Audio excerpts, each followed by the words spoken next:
Assalamualaikum warahmatullahi wabarakatuh. Hai anak-anak, bertemu lagi dengan Ibu Romlah dalam pelajaran sejarah kebudayaan Islam.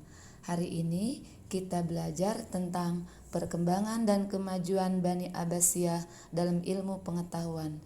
Sebelum memulai pelajaran, mari kita membaca basmalah. Bismillahirrahmanirrahim.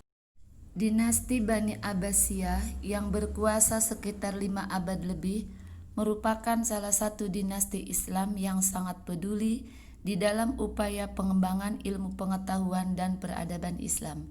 Upaya pengembangan ini mendapat tanggapan atau respon yang sangat baik dari para ilmuwan, sebab pemerintah dinasti Abbasiyah telah menyiapkan segalanya untuk kepentingan tersebut.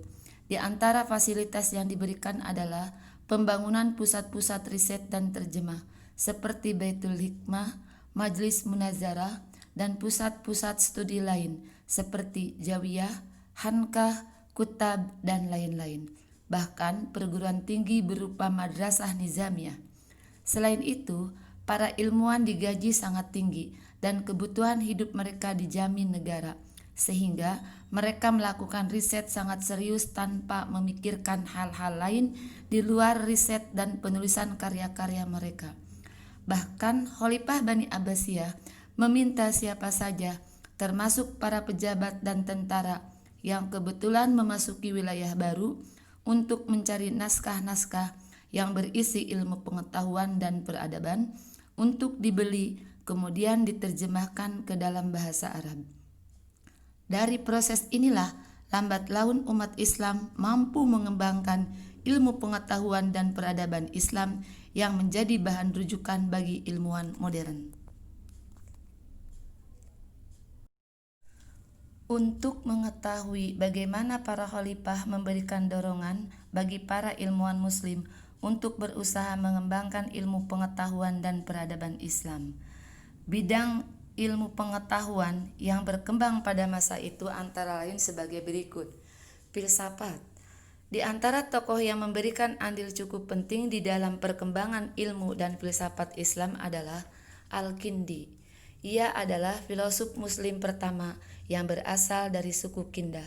Dalam catatan M.M. Syarif, Al-Kindi memiliki karya sejumlah 270 buah berupa tulisan yang mencakup pemikiran ilmu pengetahuan lain seperti filsafat, kedokteran, logika, ilmu hitung, musik, astronomi, psikologi, politik, dan lain-lain. Abu Nasr al-Farabi. Ia merupakan salah seorang filosof yang memiliki wawasan pengetahuan cukup luas. Di antara pemikirannya yang sangat cemerlang dalam bidang filsafat adalah filsafat emanasi atau pancaran. Ibnu Sina. Ibnu Sina adalah seorang ilmuwan dan filosof muslim yang gemar mencari ilmu pengetahuan. Pengembaraan ilmiahnya melewati batas-batas tempat kelahirannya, sehingga Ibnu Sina menguasai berbagai bidang ilmu pengetahuan selain filsafat. Ibnu Bajjah. Selain menguasai filsafat, Ibnu Bajjah juga menguasai tata bahasa dan sastra Arab dengan bagus. Karenanya wajar kalau kemudian ia memiliki banyak karya. Di antara karyanya adalah Risalatul Wada, Akhlak, Kitab An-Nabat, dan lain-lain. Ibnu Tufail. Ia adalah seorang ilmuwan dan filosof kenamaan pada masa itu. Selain menguasai bidang filsafat, ia juga menguasai berbagai ilmu pengetahuan seperti kedokteran, matematika, dan sastra Arab. Di antara karya filsafat monumentalnya adalah Hai bin Yaqzan.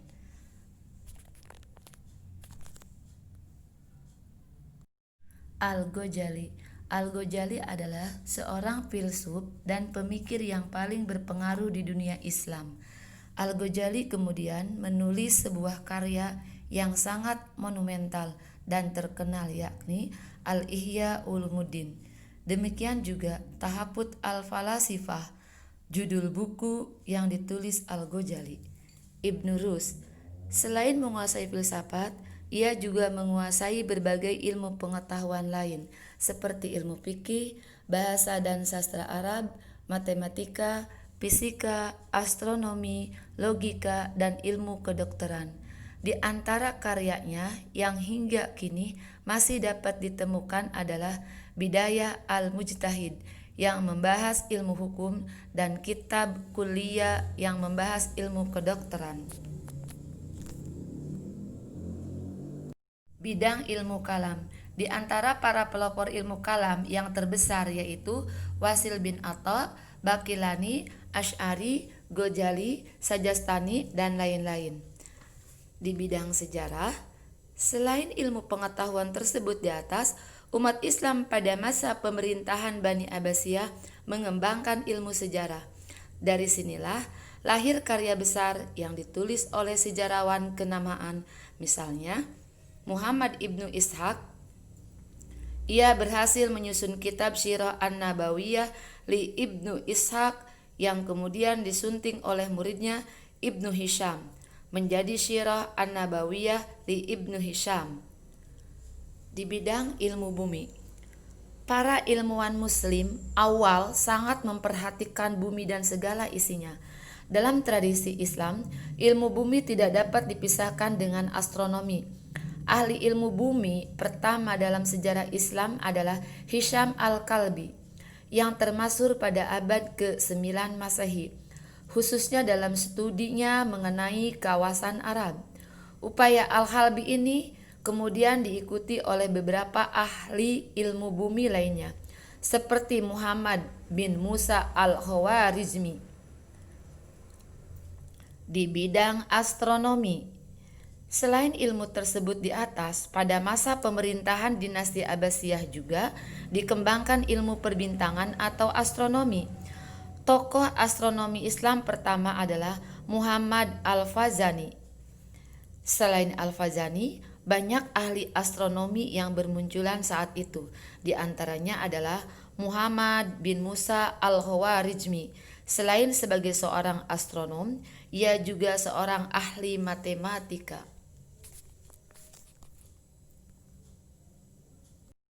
Ilmu kedokteran. Ilmu kedokteran merupakan salah satu ilmu yang mengalami perkembangan yang sangat pesat pada masa Bani Abbasiyah. Pada masa itu telah didirikan apotik yang pertama di dunia, yaitu tempat menjual obat. Di samping itu juga telah didirikan sekolah farmasi. Tokoh-tokoh Islam yang terkenal dalam dunia kedokteran antara lain Ar-Razi. Ia adalah seorang ahli fikir asli dan ahli klinik. Nama lain yang gemilang di dunia kedokteran ialah Ibnu Sina. Karangannya yang berbentuk ensiklopedia Al-Qanun fi Al-Tib yang diterjemahkan orang dengan nama Kanon dianggap sebagai bahan terbaik dalam bidang kedokteran di perguruan-perguruan Eropa. Ilmu kimia. Ilmu kimia juga termasuk salah satu ilmu pengetahuan yang dikembangkan oleh kaum muslimin. Di antara tokoh kimia adalah Jabir bin Hayyan. Matematika. Di antara ilmu lain yang dikembangkan pada masa pemerintahan Bani Abbasiyah adalah ilmu hisab atau matematika. Ilmu ini berkembang karena kebutuhan dasar pemerintah untuk menentukan waktu yang tepat dalam setiap pembangunan. Tokohnya yang terkenal dalam hal ini adalah Al-Khawarizmi. Seperti kita ketahui bahwa kegiatan pendidikan dan pengajaran pada masa pemerintahan Bani Abbasiyah mencapai kemajuan yang gemilang.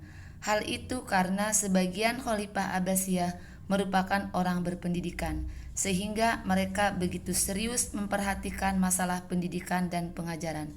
Karena hanya dengan cara-cara seperti itu, peradaban dan umat Islam akan mengalami kemajuan. Di antara kajian ilmuwan muslim dalam bidang ilmu agama Islam menghasilkan berbagai cabang keilmuan seperti ilmu hadis.